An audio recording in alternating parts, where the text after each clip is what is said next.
Mona the Weird.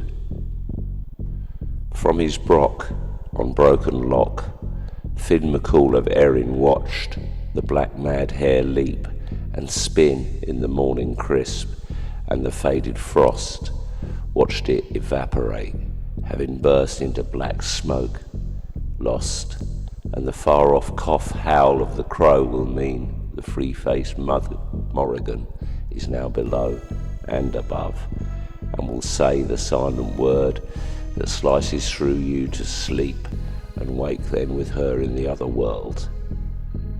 He sighs silent and long and deep, his yearning for solitude rendered pointless by the moon mother's mourning, yawning without doubt she will say of time, of luck, of peace, you Finn McCool of Erin are out, and in it again.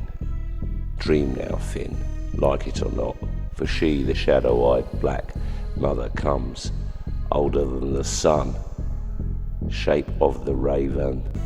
All the dark terrors of this dawn are hers, its sun, and she waits at the end of every web that's spun.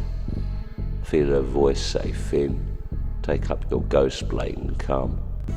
There are new deeds once more that must be done. You mutter, bitter, and she comes, what fun. Go now, Mona, to where you spent your hours majority, there in the ancient tangled forests of Alba, where you speak freely to every beast and tree, and on and on.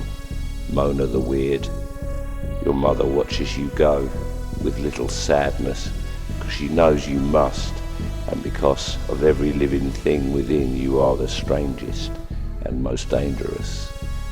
See Mona the Weird, see Mad Maud, her lethal spear woman mum, her hair raised red ablaze, her many battle scars ache, as she watches her only daughter take the mother's sacred path into the rising sun, and again she's gone, and the last dark game is then begun.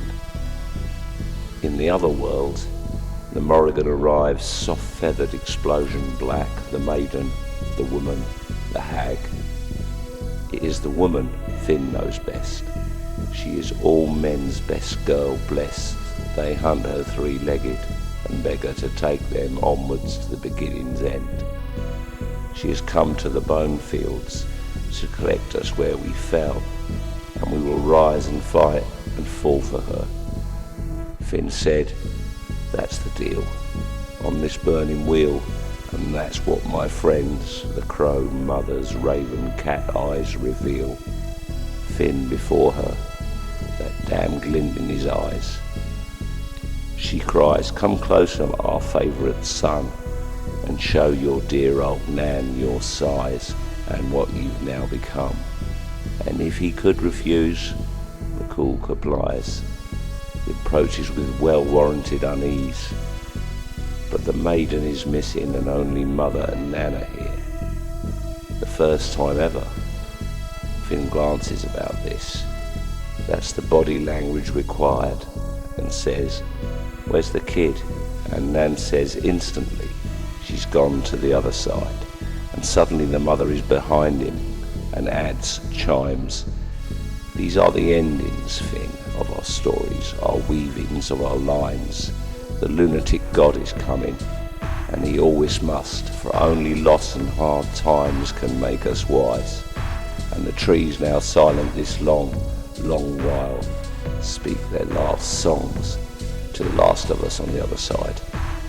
You are all children to them and us, and lucky any of them will survive in the far future when the next grim dance is done. Thus we delayed this insane father god. We must try and eat the world, because we heard him and kept our secrets from his soulless brethren. We will, one far-off future day, run again beneath the trees into the sun. Go now, great champion, to Alba, where the last stand has begun, and the leap awaits as the dragon boat scrapes its belly onto its shale. Now he wakes and hears the slug, the ambitious pawn, We brought him a fine boat, to be fair. Angus, angry, the Briganti, a bull, he hollers, old man, and the smirking druid, witness, winces and thinks of advising caution, thinks better of it, and glances in far around, educated enough to feel unsafe on Finn's ground. I've come to claim my legend and your skull. I'm afraid all the warnings I've heard are for fools. I call you out, champion of Erin, the last of the McCools. Finn stands up from beneath a small coracle behind him and said, I'd have to be in Egypt to sleep in that tower. Any cock with a catapult could do me in me sleep, and I deserve it too. I'd see you turn slowly now and know I'd already outwitted you. Thus, with all his brash and bluster undone, Angus turned slow and Finn said, easy son. In the boat the owner smiles. It is to see this livid myth and not the gold that he has come. These many tiresome boasting miles, with angry Angus, Briganti, that mould, bringing this ass to his doom, he hopes. He is Aidan of Sund, who is here to bring his boat to the champion of Erin, as ordered by the Morrigan in a dream a month ago. So, Mona, in a black and secret pool, deep in the holy yew enclosure, swimming, naked in the pool, cool green, waiting for the plot to thicken. Here's the dry bone twigs snap as the lousy hunter boys do what they call sneaking. Mona heard them long ago and always knew they were coming. Smiles scary, sacred, sweet. Her crow friend calls softly. Two silly boys in the trees. Smell of nettle and smoke and mead. Mona, smiling thin, giggles this, whispering, go tell my mother the trouble is starting, and to expect unpleasant guests for tea in a badly chosen hiding place by the pool. Angus Oakbelly Jr. and his odious brother, two stone fools up to no good mischief and on course to cross paths with the threat in the water, and worse, a fate that starts to follow insanity, laughter, slaughter.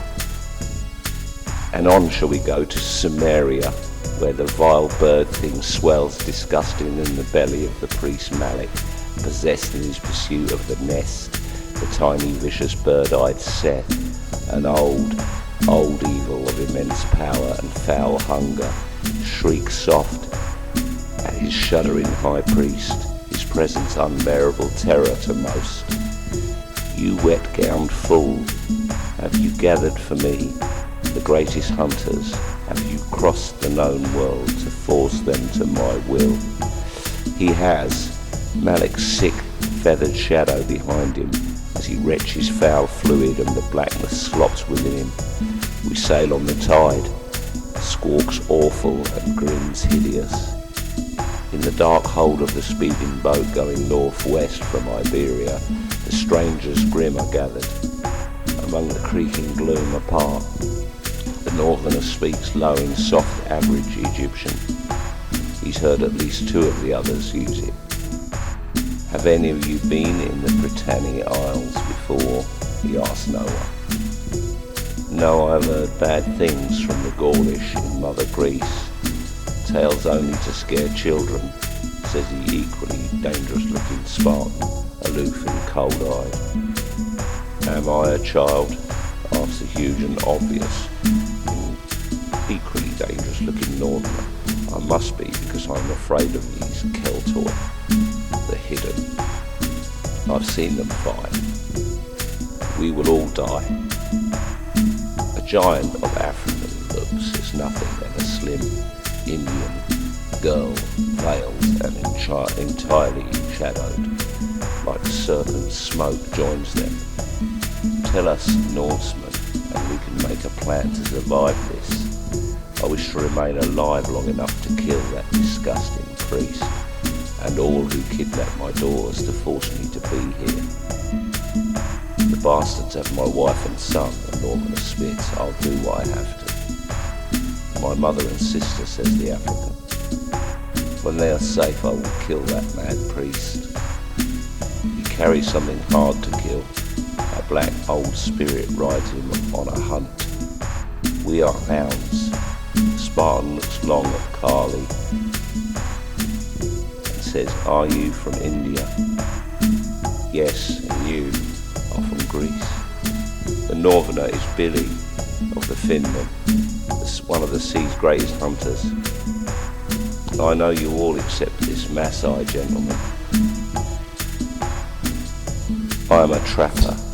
He speaks fluently in Greek. Tell us more, Norseman. Have you been in Alba before? He continues in Egyptian. They saw Billy pale. He spoke from a shrunken place. I was wrecked on an island as a boy called Scathach's Isle.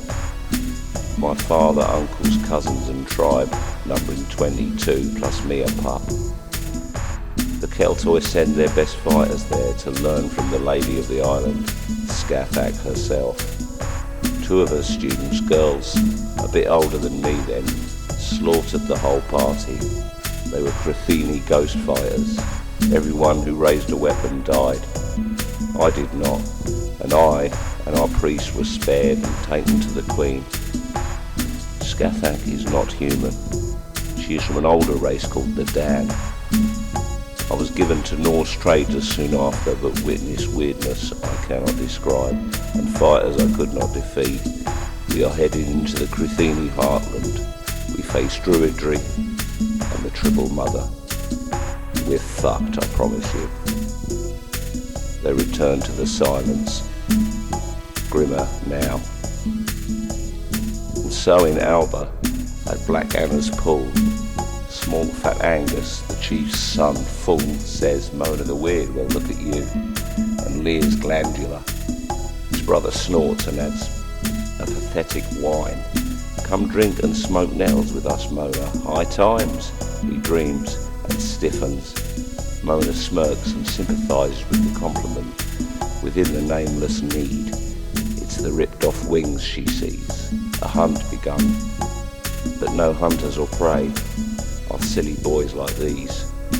Be patient, you the reader, listener. It's hard to see who hunts who sometimes.